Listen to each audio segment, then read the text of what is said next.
शरणं। लखीदा, ये जो पुस्तक आपने लिखी है, ये पुस्तक की प्रेरणा आपको कहाँ से मिली और ये कल्पना आपको कब सूझी कि इस प्रकार की एक पुस्तक लोगों के सामने प्रस्तुत की जा सके?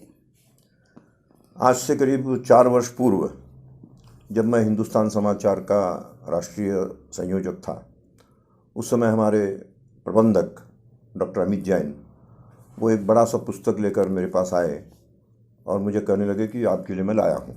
जी। पुस्तक देखकर मैं अभिभूत हो गया कि हमारा संविधान, भारत का संविधान, आवर कॉन्स्टिट्यूशन, ये हाथ से अंग्रेजी में लिखा हुआ बड़े सुवाच्य अक्षरों में, सुंदर अक्षरों में, उसकी वो फोटोकॉपी थी। जी। और वो केवल हाथ से लिखा हुआ नहीं था, कई पृष्ठों पर चित्र अंकित किए गए थे। तो इतना चित्रांकित और सजाया हुआ ये संविधान देखकर मैं अभिभूत हुआ और मैंने उसे अपने पास सुरक्षित रख लिया। और तभी से मेरे मन में आया कि ये जो चित्र बनाए गए हैं, ये चित्र किसने बनाया है, क्यों बनाया है, इसके पीछे क्या उनकी मानसिकता रही होगी, इस पर ज़रा विचार करना चाहिए। जी। और वो विचार जब मैं करने लगा तो मुझे कई बातें ऐसी ध्यान में आई कि संविधान के जो विषय है, 22 भागों में बटा हुआ जो संविधान है, जी। उसके हर भाग पर जो चित्र दिया गया है, उस चित्र का उस विषय से कोई संबंध है या केवल सजाने के लिए दिया गया है, जी। इस पर मैं सोचने लगा। जी। और जब आपकी ये सोच शुरू हो गई, वहाँ से आगे ये पुस्तक का प्रवास किस तरीके से हुआ, ये संक्षेप में आप बता सकते हैं तो? 2 वर्ष तक दूसरा एक दायित्व मुझे दे दिया गया था पुस्तक लेखन का, जी। जिसके कारण ये काम रुक गया संविधान वाला। 2 वर्ष में कृति रूप संघ दर्शन पुस्तकमाला, इसका लेखन और उसका प्रकाशन, इसका काम पूरा होने के बाद फिर से मेरे विचार चक्र इस संविधान के चित्रों पर प्रारंभ हुए। जी। इस बीच एक पत्रिका चाणक्य वार्ता, इसका भी प्रारंभ हो चुका था। अमित जैन उसके संपादक थे। जी। उन्होंने फिर से मुझे एक तरह से स्मरण करा दिया कि आपके पास जो संविधान है उस पर आप कुछ सोच रहे थे, तो उस पर आप कुछ लिख सकते हैं क्या। और तब मैंने एक एक चित्र पर उसके पीछे क्या कारण रहा होगा, क्या उसकी मानसिकता रही होगी चित्र बनाने वाले की, इस पर सोचना शुरू किया, उस पर लिखना शुरू किया। तो 16 लेख मेरे इसमें चाणक्य वार्ता में छपे। जी। और उन लेखों को पढ़ने के बाद पाठकों की जो प्रतिक्रिया आती थी, उससे ऐसा मन बनने लगा कि पाठक चाहते हैं कि ये पुस्तक के रूप में छपा जाए।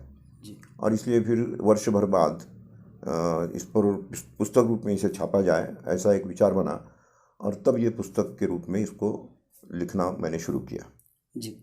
लखीदा, ये पुस्तक का जो प्रवास था, ये तकरीबन कितने सालों का था, और ये प्रवास का जो अनुभव है, ये पूरे प्रवास का, ये हमारे साथ आप थोड़ा साझा कर सकते हैं क्या? अवश्य ही।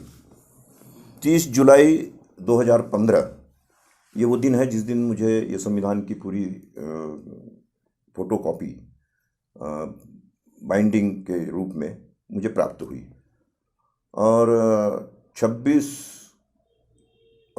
नवंबर 2019 उस दिन ये प्रकाशित हुई। जी। तो ये जो करीब 4 वर्ष की यात्रा है, इन 4 वर्ष में 2 वर्ष की अगर गैप छोड़ दी जाए, 2 वर्ष का एक व्यवधान छोड़ दिया जाए, जी।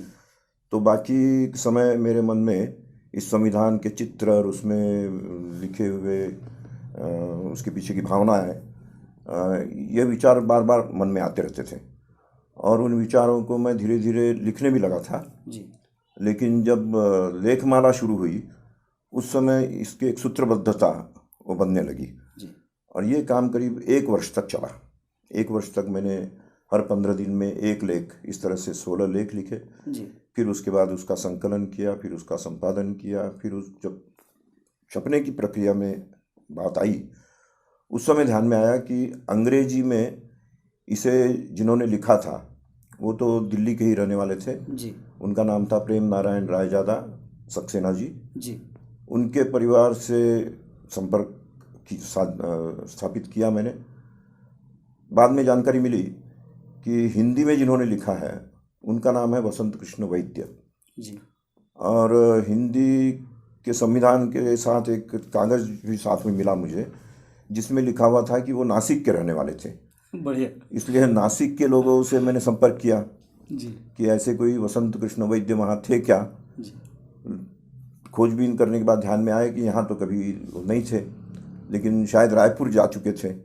इसलिए फिर रायपुर के महाराष्ट्र मंडल से संपर्क किया हमने, वहाँ उनको खोजने के लिए बताया। जी वहाँ भी वो खोज नहीं पाए। लेकिन अचानक एक दिन मेरे पास फ़ोन आया कि वसंत कृष्ण वैद्य के एक बेटे, बड़े बेटे, वो दिल्ली में ही रहते हैं। जी और मैं बहुत प्रफुल्लित हो गया कि जिनको खोज रहा था वो मिल गए। और उन्होंने फिर मुझे अपने घर ले जाकर वसंत कृष्ण वैद्य का फ़ोटो भी मुझे दिखाया जी और ये बताया कि प्रतिदिन एक पन्ना वो लिखते थे, जी हिंदी वाला। इस तरह से 209 या 10 के करीब पन्ने उन्होंने 210 दिनों में लिखे हैं। तो कंटिन्यूअसली चल रहा था। कंटिन्यूसली चलता रहा। जी तो करीब 6 महीने इसमें लगे होंगे। और इधर अंग्रेजी में भी 6 महीने में उन्होंने पूरा किया। जी संविधान की स्थापना, संविधान समिति की, संविधान सभा की स्थापना ये 6 दिसंबर 1946 में की गई थी और इसका विसर्जन 24 जनवरी 1950 इसमें हुआ है। संविधान सभा का जो स्थापना दिन है वो तो विभाजन से पहले है। विभाजन से पहले है। ये पुस्तक में जो संविधान सभा का प्रतीक चिन्ह है वो पहली दफ़ा मैं देख रहा हूँ लाइफ में। और हमारे सामने तो लिखित स्वरूप में संविधान आता रहा, लेकिन चित्रलिपि में संविधान में पहली दफ़ा आयुष्य में देख रहा हूँ। तो संविधान सभा का प्रतीक चिन्ह देख के मन में बहुत सारे प्रश्न उठने लगे। उसके बारे में थोड़ा आप बता सकते हैं? हाँ, संविधान सभा का प्रतीक चिन्ह बड़ा मज़ेदार है। जी अखंड भारत का चित्र और उसमें गणेश जी या हाथी का मुख ऐसा दिया हुआ है, जी जो कि एक शुभ प्रतीक माना जाता है। जी तो 1946 में चूंकि संविधान सभा की स्थापना हुई है और इसलिए उस समय संविधान लिखने वालों के मन में अखंड भारत का ही विचार था और इसलिए अखंड भारत का चित्र लेकर उन्होंने संविधान का काम प्रारंभ किया। जी संविधान का काम पूरे होते होते 2 बड़ी दुर्घटनाएं भारत में घटी। एक तो भारत का विभाजन हुआ और दूसरे राष्ट्रपिता महात्मा गांधी की हत्या हुई। तो ये जो 2 दुर्घटनाएं हुई, इस 2 दुर्घटनाओं के सदमे से भी निकलकर संविधान का कार्य चलता रहा। जी और जैसा निर्धारित था कि 26 जनवरी से अगर इसे लागू करना है तो 2 दिन पूर्व संविधान सभा के सभी सदस्य इसके स्वीकृति के लिए इस पर हस्ताक्षर कर दें। जी तो 24 जनवरी 1950 यह ऐसा दिन था जिस दिन दिन भर में हिंदी में हस्तलिखित संविधान, अंग्रेजी का हस्तलिखित संविधान और अंग्रेजी में टाइप किया हुआ संविधान, ऐसे तीनों प्रतियों पर हर व्यक्ति हस्ताक्षर करता था और आगे निकलता था। 284 लोगों ने एक ही दिन में इन तीनों प्रतियों पर हस्ताक्षर किए। जी ये एक ऐतिहासिक घटना है। ये जो चित्र बना हुआ है संविधान समिति का, जो प्रतीक चिन्ह जो हमने अभी बात किया,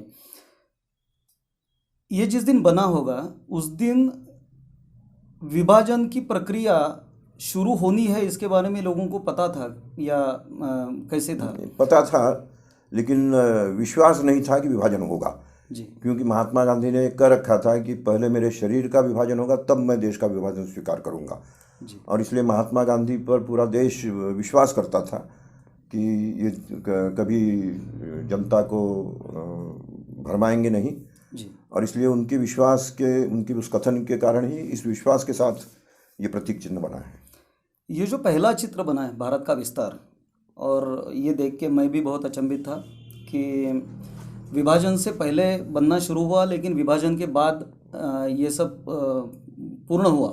चित्र सारे विभाजन के बाद बने हैं और पहला चित्र जो है वो मोहनजोदाड़ो को दर्शाते हैं। हाँ। तो उसके बारे में आप बता सकते हैं कि संविधान निर्माताओं के मन में शायद जो आपका ये पूर्ण प्रवास रहा, तो उनके दिल में क्या रहा होगा? संविधान सभा के जो अध्यक्ष है जी डॉक्टर राजेंद्र प्रसाद, और ड्राफ्टिंग कमेटी अर्थात निर्मात्री समिति उसके अध्यक्ष डॉक्टर बाबा साहेब अम्बेडकर, निश्चित रूप से इन सब ने मिलकर ये सलाह की थी, जिसमें महात्मा गांधी की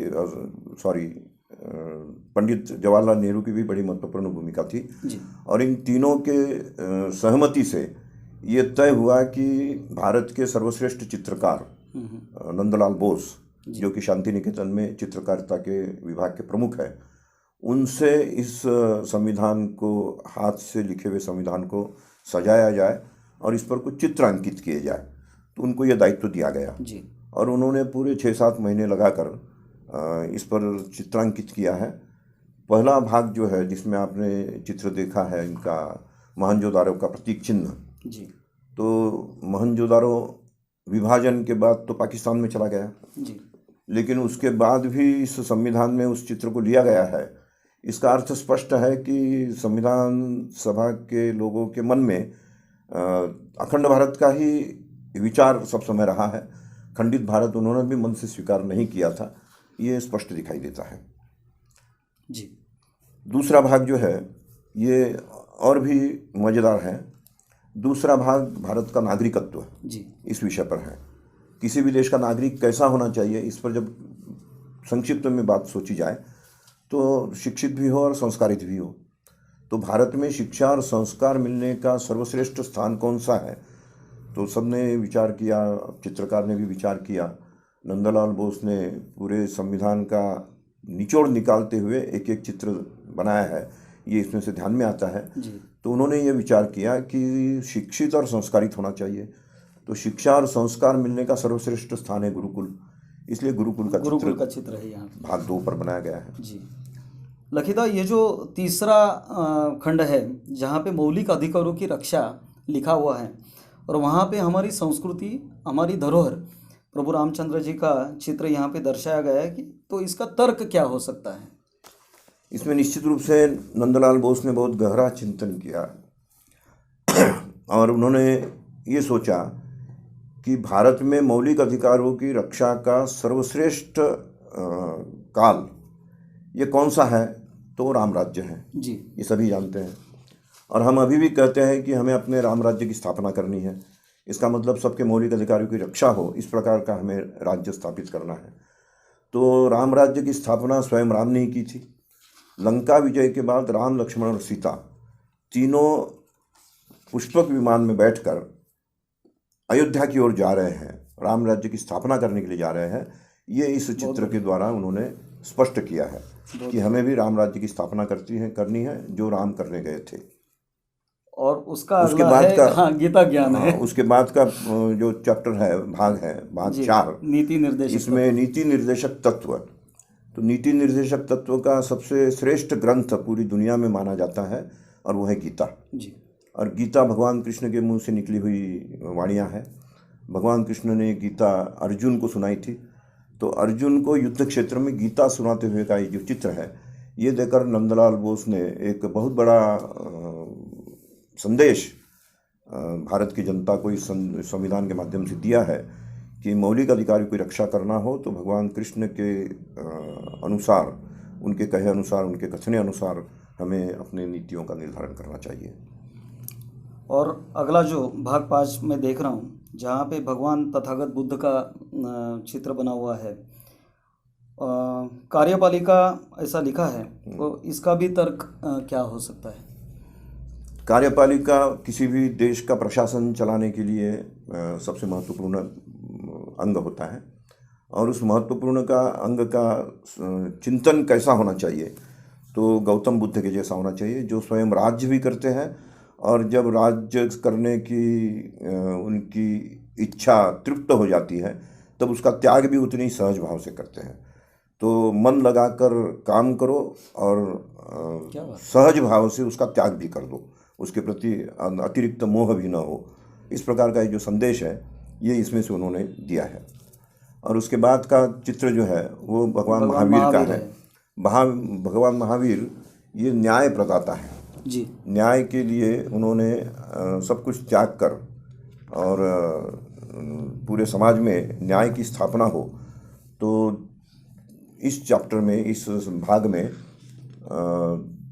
सर्वोच्च न्यायालय से लेकर राज्य के न्यायालयों तक उसकी सूत्रबद्धता और व्यवस्था कैसी हो वो इसमें दिया गया है। तो इसलिए भगवान महावीर का भी चित्र वहाँ भगवान महावीर का चित्र इसलिए। मौर्यकालीन संपन्नता एवं निर्भयता भाग 7। तो ये मौर्यकालीन चित्र होने का तर्क भी क्या हो सकता है, या उसका कोई लॉजिक क्या हो सकता है? इसका विषय क्या है देखिए। प्रथम अनुसूची के भाग में के राज्य। हाँ, ये भाग 7 है जी और एक मज़ेदार घटना इस 7 के साथ हुई है। जी भाग 7 को संविधान स्थापना के 7 वर्ष बाद 7वें संशोधन के द्वारा हाँ एक तरह से निरस्त कर दिया गया है। ये बड़ा संयोग है। 7वां संविधान भाग 7 वर्ष बाद 7वें संशोधन के द्वारा निरस्त हो जाता है। निरस्त होने के पीछे कारण क्या है? तो 7वां भाग जो है वो जैसे जैसे भारत में राज्य विलीन होते रहे, सरदार पटेल ने एक एक राज्य का विलीनीकरण करते हुए जैसे जैसे बात को आगे बढ़ाया तो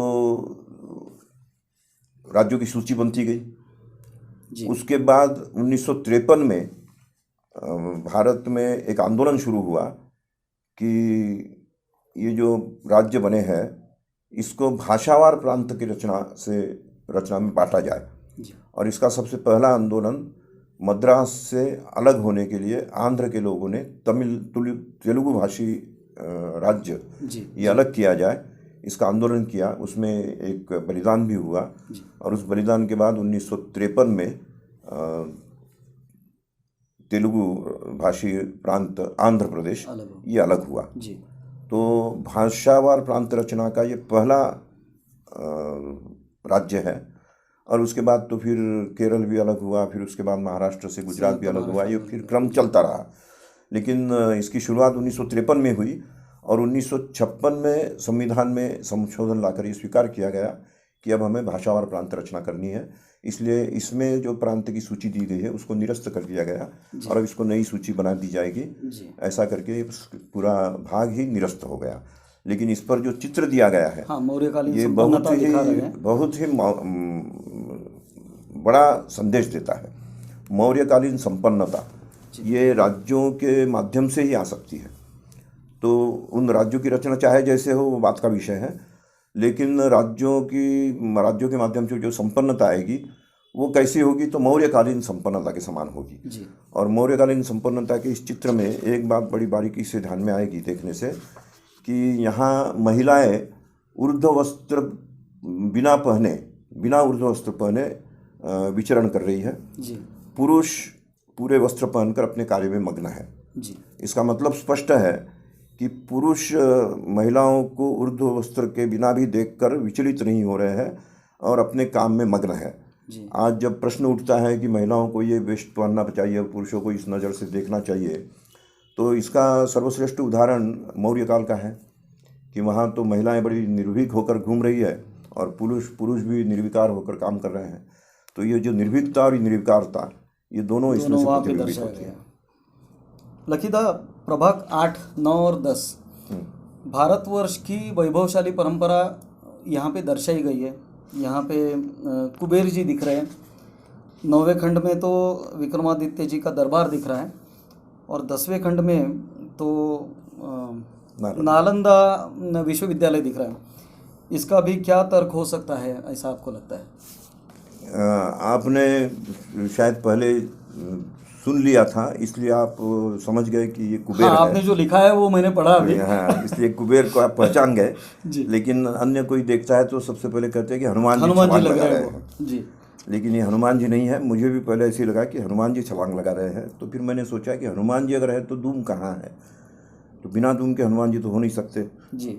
तब फिर मैंने पूरा चित्र गौर से देखा, उसकी भूमिका देखी तो ध्यान में आया कि ये कुबेर का चित्र है। और कुबेर ऐसे हनुमान के जैसे छलांग क्यों लगा रहे हैं, तो इसके बारे में भी जानकारी ये मिली कि कुबेर हनुमान के परम भक्त थे जी। और हनुमान जैसे रिस्क लेकर काम करते हैं उस प्रकार से रिस्क लेकर काम करना ये किसी भी देश की आर्थिक क्रांति के लिए, विशेषकर आंतरिक व्यवस्था जो है उसके लिए बहुत आवश्यक है। ये दर्शाने के लिए उन्होंने इस प्रकार का अपना छलांग लगाते हुए का चित्र इसमें दिया है।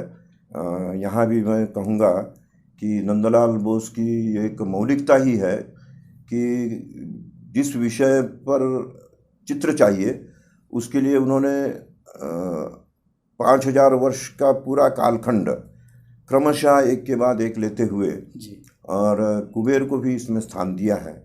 और कुबेर के जैसे छलांग लगाकर हम अपने आर्थिक और बहुत बढ़िया। आंतरिक व्यवस्थाएं जो है उसको ठीक कर सकते हैं, बढ़िया। ये इस संकेत इसमें से दिया है। उसके बाद विक्रमादित्य जी का विक्रमादित्य का दरबार। विक्रमादित्य का दरबार ये भारत की परंपरा में एक ऐसा आसन माना जाता है कि विक्रमादित्य का आसन माने न्याय प्रदाता। जी विक्रमादित्य के आसन पर जो बैठेगा वो न्याय ही करेगा, वो अन्याय कर नहीं सकता। जी और वो न्याय कभी भी जो होता है उसका परिणाम ये होता है कि राज्य विकसित होता है। तो विकसित राज्य का एक उदाहरण, जहाँ आनंद ही आनंद है, वहाँ मयूर भी नाच रहा है, तो महिलाएं भी नृत्य कर रही है हिरन और है। दरबार में सब बैठे जी। हुए हैं। तो विक्रमादित्य का दरबार कितना सजा हुआ और प्रफुल्लित है, ये दिखाते हुए इसमें ये दिया गया पंचायती है राज शासन कि का भी पंचायती केंद्र राज्य ये भी जितने नीचे तक हम अपनी सुख संपदा को ले जा सकते हैं उतना हमें ले जाना चाहिए। और उसी परंपरा को आगे बढ़ाते हुए अगला जो भाग है नालंदा विश्वविद्यालय। नालंदा विश्वविद्यालय, तो केवल संपन्नता ही नहीं, शिक्षा भी अंदर तक ले जानी चाहिए। जी। और नालंदा एक इसी प्रकार का प्रतीक माना जाता है कि जिसकी शिक्षा ने पूरे विश्व को शिक्षित किया था, प्रफुल्लित किया था और पूरे विश्व को एक प्रकार से मार्गदर्शन किया था कि मनुष्य को शिक्षित होकर और समाज में रहना चाहिए। जी इस प्रकार का एक तीनों का एक दूसरे से क्रम लगाते हुए ये जो अगला चित्रों का चित्र है चयन किया गया है। मैं ठीक से समझ नहीं पा रहा हूँ, जो अश्व दिख रहा है। हाँ, अगला चित्र एक अश्वमेध यज्ञ जो किया जाता है, जी जिसमें अश्व को दौड़ाया जाता है और एक सम्राट बाकी राज्यों को अपने अधीन लेते हुए अपना वर्चस्व स्थापित करता है। लेकिन उस वर्चस्व स्थापित में करते समय भी वो उनको अपमानित नहीं करता, उनको जीतता जरूर है, जी लेकिन उनको अपने साथ लेकर उनकी भी उन्नति, मेरी उन्नति के साथ उनकी भी उन्नति हो, सम्राट की उन्नति के साथ एक राज्य की भी उन्नति हो। इस प्रकार से सम्राट रहे और राज्य को भी विकसित करे, इस मानसिकता को दर्शाने वाला ये चित्र है।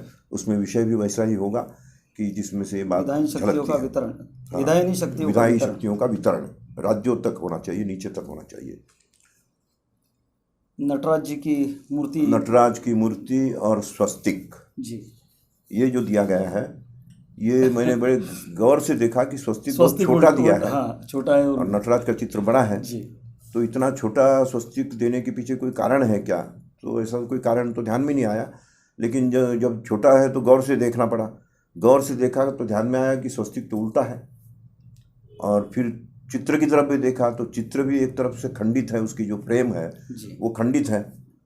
तो ध्यान में आया कि स्वस्तिक का उल्टा होना और फ्रेम का कटना, ये दोनों भी एक प्रकार से अशुभ है।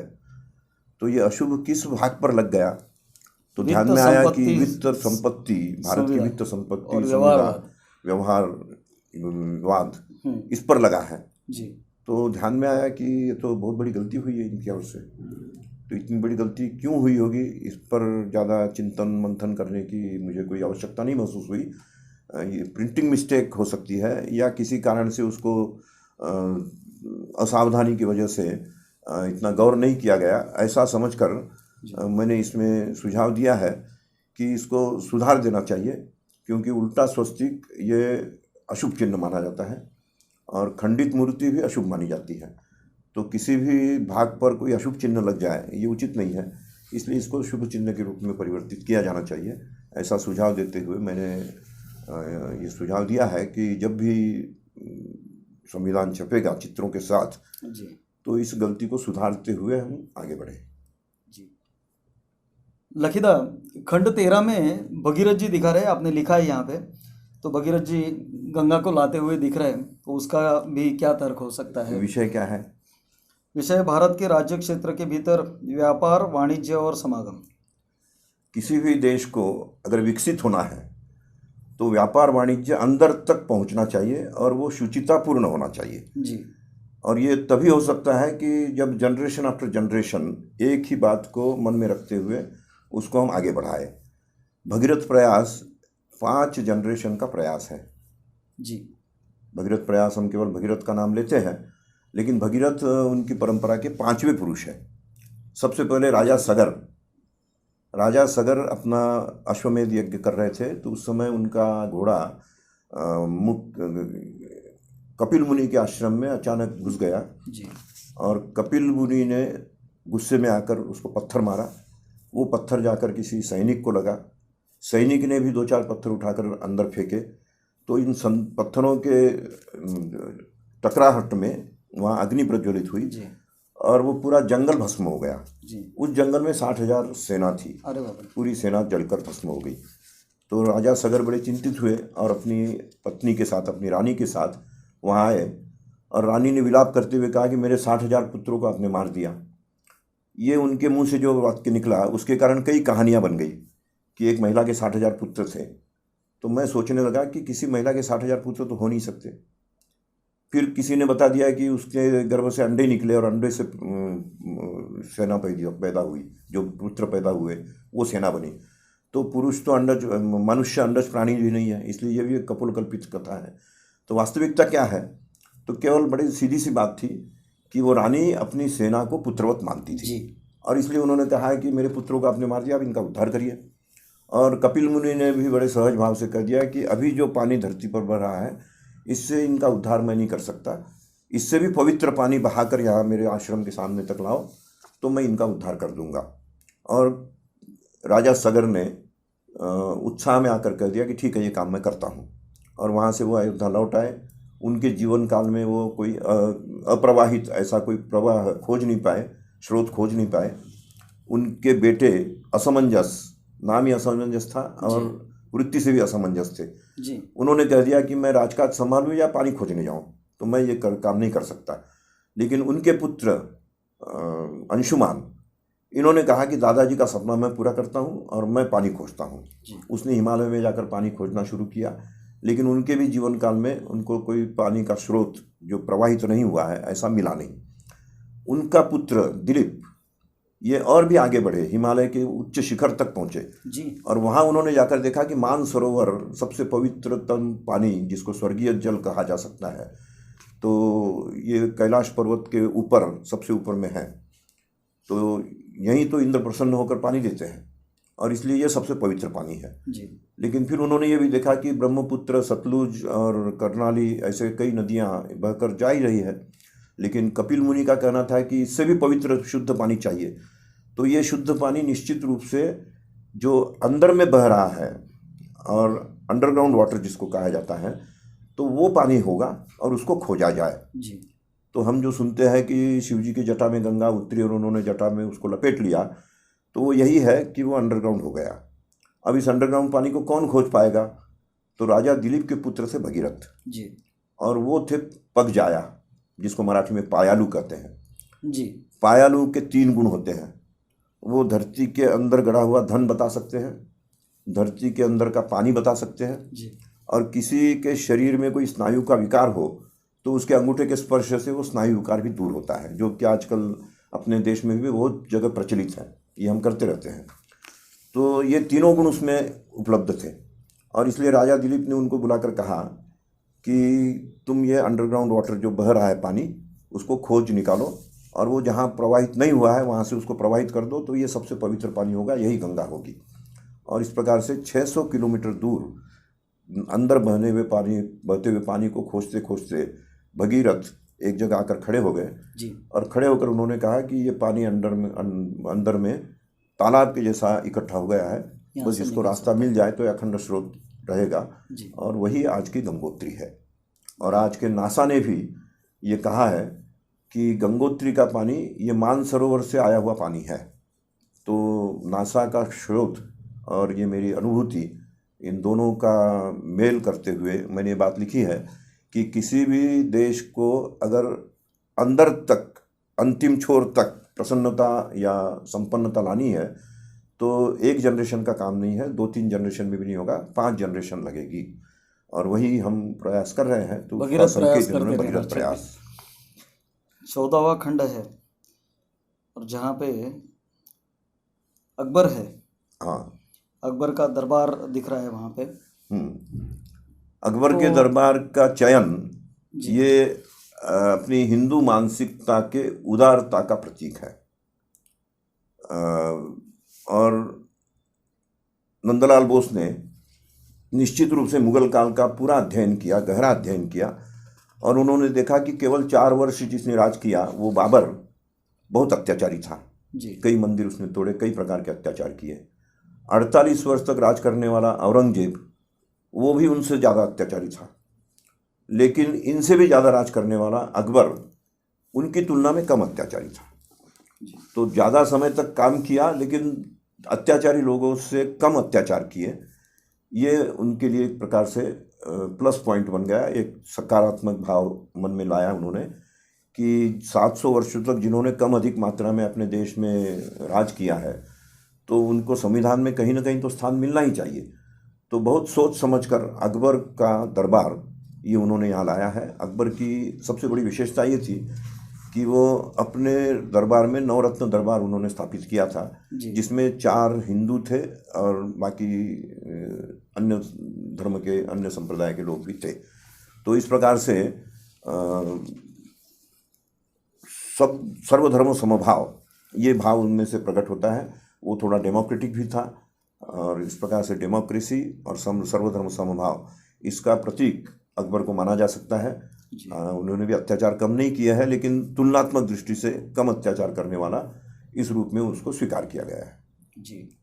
अगला जो भाग है, अगला जो खंड है निर्वाचन, और वहाँ पे छत्रपति शिवाजी महाराज और गुरु गोविंद सिंह जी ये दोनों दिख रहे हैं। हाँ। और निर्वाचन चैप्टर के साथ वो जुड़े हैं, तो इसका भी तर्क क्या हो सकता है? चुनाव हम किस लिए करते हैं? तो नेता चुनने के लिए। जी। तो इसमें चुनाव प्रक्रिया जो है वो तो संविधान में दे दी गई है जी। और शब्दों की एक सीमा होती है, तो नियमों को उन्होंने सीमा में या तर्क में बांध दिया, लेकिन संविधान ये नहीं कह सकता कि इस प्रकार के व्यक्ति को चुनना चाहिए। जी। वो बिना कहे हुए बात को नंदलाल बोस ने कहा है कि हमें अगर निर्वाचन करना है तो किसी नेता का निर्वाचन करना है, तो नेता कैसा हो? पराक्रमी हो और त्यागी भी हो, मानने वाला, धर्म के लिए त्याग कर सके, त्यागी भी हो। शायद हो सके। तो पराक्रम का प्रतीक भारत में माना जाता है छत्रपति शिवाजी को जी। और त्याग का प्रतीक गुरु गोविंद सिंह को माना जाता है जी। तो गुरु गोविंद सिंह के जैसा त्यागी और शिवाजी जैसे पराक्रमी इस प्रकार के नेताओं को हमें चुनना चाहिए। ये बात इसमें से उन्होंने स्पष्ट रूप से संकेत दिया है। जी। हम जब खंड 16 की तरफ आते हैं तो वहाँ पे 2 चित्र दिख रहे हैं, एक है झांसी रानी लक्ष्मीबाई और दूसरे टीपू सुल्तान। इन दोनों का परस्पर संबंध क्या हो सकता है, ये मेरे दिमाग में आ रहा है, तो उसका तर्क क्या होगा? ये भी मैं समझता हूँ कि नंदलाल बोस की एक बहुत बड़ी कमाल है जी कि उन्होंने पूरे स्वाधीनता आंदोलन में अंग्रेजों के प्रवेश के समय मुगलों की क्या भूमिका रही और हिंदुओं की क्या भूमिका रही, इस दोनों को स्पष्ट करने के लिए 2 चित्र लिए हैं। दोनों भी शक्तियाँ अंग्रेजों से लड़ रही थी जी। दोनों भी नहीं चाहते थे कि यहाँ अंग्रेज आए। और सबसे पहला बलिदान टीपू सुल्तान का हुआ। जी। टीपू सुल्तान का जीवन देखेंगे तो ध्यान में आता है कि बड़ा अत्याचारी था। कई मंदिरों को उसने दक्षिण भारत में तोड़ा, कई लोगों को मरवाया, कई लोगों का धर्मांतरण करवाया, लेकिन फिर भी वो 5 मंदिरों की उसने सुरक्षा भी की थी। उसका अपना कोई स्वार्थ रहा होगा निश्चित रूप से। तो उन 5 मंदिरों की सुरक्षा करते हुए उसको जो अनुभूति हुई, उस अनुभूति से उसने ये अनुभव किया, ये बताया कि अंग्रेज केवल व्यवसाय करने के लिए नहीं, यहाँ राज करने के लिए आ रहे हैं जी। इसलिए इनका विरोध होना चाहिए। और सबसे पहला मुखर विरोध उसी ने किया और सबसे पहला बलिदान उसी का है, ऐसा माना जाता है। इसके 70 वर्ष बाद यही स्थिति झांसी की बनी जी। झांसी की रानी जब सत्ता पर आई तो अंग्रेजों ने ये कहना शुरू किया कि हम झांसी को उत्तराधिकारी जो एक बालक को बनाया गया है उसको स्वीकार नहीं करते, वो मानते नहीं हैं। जी। तो इसके विरोध में झांसी की रानी खड़ी हुई और उसने अंग्रेज़ों से संघर्ष किया, और अंग्रेज़ों से संघर्ष में वो एक दूसरा बड़ा महत्वपूर्ण बलिदान है। जी। तो अंग्रेज़ों से संघर्ष करते हुए दो बलिदान, इसको चिन्हित करने के लिए इन दोनों को एक साथ लाया गया है। और इसमें ये हम देख सकते हैं कि उसका विषय आप बताएंगे तो ध्यान में आएगा कि किस विषय को लेकर कतिपय वर्गों से संबंध विशेष उपबंध। हाँ, आरक्षण विशेष उपबंधों के माध्यम से आरक्षण कहाँ तक पहुँचना चाहिए। तो महिलाओं को भी आरक्षण की ज़रूरत है, अल्पसंख्यकों को भी आरक्षण की ज़रूरत है, और बाकी चीज़ें उसमें अंदर में लिखी गई है कि हर प्रकार के पिछड़ी हुई जाति जनजाति इनके लिए आरक्षण की आवश्यकता है। ये आरक्षण वाला जो हिस्सा है वो इसमें संबोधित किया गया है। और खंड 17 और 18 में गांधी जी की प्रतिमा है, एक में तो वो चल रहे हैं, हाँ, और दूसरी प्रतिमा में उनका तिलक कोई महिला कर रही है, ऐसा एक चित्र है। हाँ, तो पहला चित्र तो बड़ा कॉमन है, हाथ में लाठी लेते हुए महात्मा गांधी को चलते हुए दिखाया है, लेकिन इसका विषय जो है वो बड़ा मजेदार है, राजभाषा, राजभाषा। तो एक गुजराती भाषी होते हुए भी उन्होंने ये बात स्वीकार की कि भारत को अगर एक सूत्र में रखना हो तो भारत की राजभाषा जो है हिंदी होनी चाहिए, क्योंकि हिंदी पूरे देश को बड़ी आसानी से समझ में आती है और सहज रूप से वो अपनाई जा सकती है। इसलिए हिंदी का प्रबल समर्थन ये दर्शाने के लिए उनको लाठी लेकर चलते हुए दिखाया गया है। और दूसरे चित्र में भी वो लाठी लेकर ही चल रहे हैं, लेकिन भीड़ में चल रहे हैं जी, और उनका स्वागत किया जा रहा है। एक महिला उनका तिलक लगाकर स्वागत कर रही है। ये चित्र है नोआखाली का, और नोआखाली में उस समय भयंकर दंगा चल रहा था जी। डायरेक्ट एक्शन की घोषणा हो चुकी थी। उस डायरेक्ट एक्शन का परिणाम कलकत्ता और नोआखाली इन दो स्थानों पर बहुत प्रखर रूप से देखा गया था। तो नोआखाली में शांति स्थापित करना ये महात्मा गांधी के लिए बहुत महत्वपूर्ण लगने लगा, और इसलिए उन्होंने विभाजन का स्वीकार करे या न करे इस दुविधा में न पड़ते हुए शांति स्थापना के लिए वो नोआखाली चले गए। और इस भाग का जो विषय है वो विषय भी ठीक उसके अनुरूप है, संकटकालीन प्रबंधन। तो किसी भी देश में जब संकट काल आता है तो उसका प्रबंधन कैसे किया जाए, उसका प्रतीक महात्मा गांधी के इस यात्रा के द्वारा दिखाया गया है कि ऐसे समय शांति स्थापना के लिए अपना जीवन बलिदान हो जाए भले ही, लेकिन हमें दंगा पीड़ित स्थान पर जाकर और लोगों को समझाना चाहिए। और ये जब उन्होंने समझाया तो स्वाभाविक रूप से उनका वहाँ स्वागत भी हुआ। और स्वाभाविक चित्र में भी वही है, चित्र में वही मुस्लिम समुदाय से बहुत सारे लोग बैठे हुए हैं। हाँ, वो और एक महिला उनका तिलक कर रही है हिंदू संस्कृति के अनुसार। हाँ। अगला जो है, अगला चित्र है नेताजी है, सुभाष चंद्र बोस। तो पूरे इन चित्रों की मालिका में मोहनजोदाड़ो से शुरू होकर नेताजी तक हम पहुँचे हैं जी। और नेताजी को इसमें लेने का विशेष कारण या प्रमुख कारण ये है कि वास्तविक देश की स्वाधीनता तो नेताजी ने ही दिलवाई थी। अंग्रेज़ों से लड़ते हुए उन्होंने अंडमान निकोबार को पहले स्वाधीन किया, उसके बाद मणिपुर में भी आए, मणिपुर में भी उन्होंने झंडा फहराया, और उसके बाद सिंगापुर से उन्होंने अपना एक भाषण महात्मा गांधी के नाम विशेष रूप से उनको संबोधित करते हुए राष्ट्रपिता ये नाम भी उन्होंने उस समय उच्चारण किया कि आप हमारे राष्ट्रपिता हैं जी। तो राष्ट्रपिता को संबोधित करते हुए उन्होंने आह्वान किया है कि मैं भारत को जीतने आ रहा हूँ, अंग्रेज़ों को परास्त करके हम भारत को जीत लेंगे, आप मेरे लिए अनुकूल वातावरण भारत में बनाइए तो हम अंग्रेज़ों को अब खदेड़ देंगे और देश को हम स्वाधीन कर लेंगे।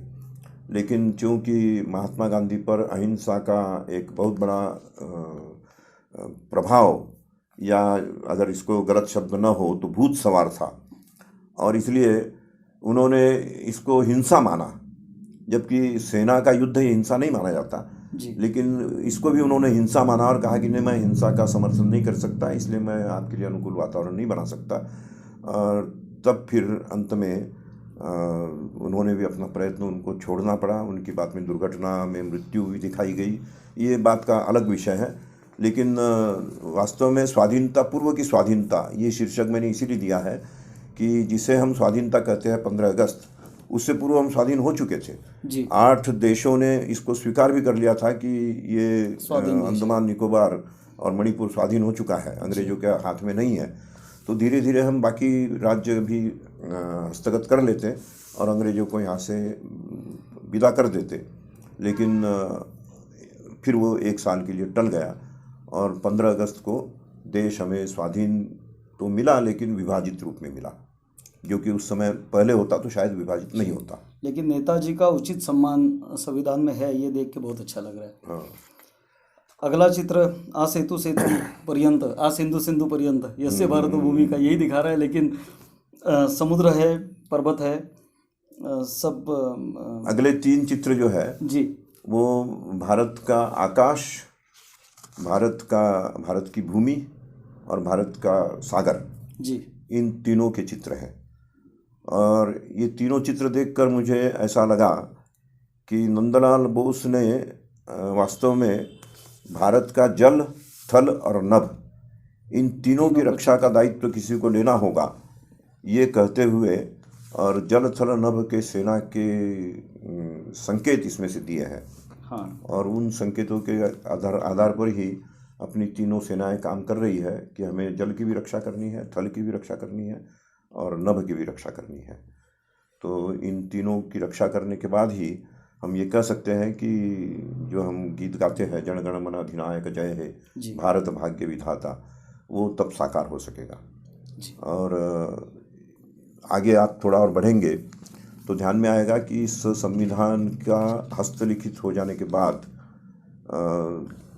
24 जनवरी 1950 हाँ इस दिन जो हस्ताक्षर लिए गए, तो लंबे टेबल पर 3 संविधान की प्रतियां रखी गई, एक हस्तलिखित अंग्रेजी, हस्तलिखित हिंदी और टाइप किया हुआ अंग्रेजी का। जी और तीनों पर सभी संविधान सदस्य, संविधान सभा समिति के सदस्य वो हस्ताक्षर करते हुए जाए, ऐसा नियम बनाया गया।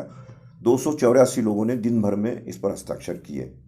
जी और इस हस्ताक्षर में सबसे पहला हस्ताक्षर डॉक्टर राजेंद्र प्रसाद का है, जी वो लेकिन वो तिरछा है। तिरछा और टेढ़ा, थोड़ा हाँ, अलग अलग से ये लग रहा है, बाकी सब क्रम में है। देखकर मेरे मन में प्रश्न जगा कि वो ऐसे तिरछा करने की क्यों जरूरत पड़ी। तो ध्यान में आया कि अंग्रेजी वाले में जवाहरलाल नेहरू को जैसे सत्ता प्राप्ति की एक आतुरता थी, तो शायद हस्ताक्षर करने की भी आतुरता हो गई या क्या हुआ, तो उन्होंने आकर पहला हस्ताक्षर कर दिया। हस्ताक्षर रह गया था। तब फिर जब ध्यान में आया कि पहला हस्ताक्षर तो राजेंद्र बाबू का होना चाहिए था, जी वो संविधान समिति सभा के अध्यक्ष हैं, जी तब फिर उनके पास जानकर जब देखा गया तो उनको पहला जगह स्थान नहीं मिला नहीं, तो ऊपर में उन्होंने किया है। और हिंदी वाले में ये थोड़ी सी जगह थी, तो उसमें हल्का सा हस्ताक्षर उन्होंने कर दिया है। जी तो इस प्रकार से 284 लोगों के हस्ताक्षर इसमें है। और दोनों में भी हिंदी वाले में डॉक्टर बाबा साहेब अम्बेडकर 31वें स्थान पर है और अंग्रेजी वाले में 25वें स्थान पर है। जी तो इसमें क्रम अलग अलग है। हाँ, ये ध्यान में आता है कि क्रम जो है, कभी किसी ने आगे पीछे भी हस्ताक्षर किया होगा, तो उसके कारण क्रम थोड़ा उल्टा सुलझा हुआ है, लेकिन 284 हस्ताक्षर कुल मिलाकर हुए हैं। लखीदा, आज आप यहाँ पे आए और संविधान एक नए नज़रिए से हमारे सामने पेश किया। शायद नज़रिया तो नहीं बदला है, लेकिन संविधान चित्रलिपि के साथ जिस तरीके से सामने आ रहा है, उसके कारण संविधान समझने में बहुत आसानी हो रही है, ऐसा मुझे लग रहा है। लेट्स टॉक नासिक की तरफ से मैं आपको बहुत बहुत आभार व्यक्त करना चाहता हूँ।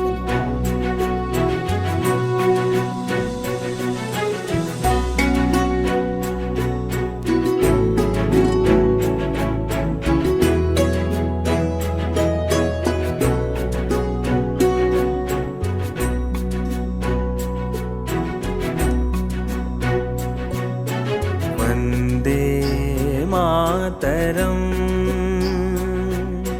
वन्दे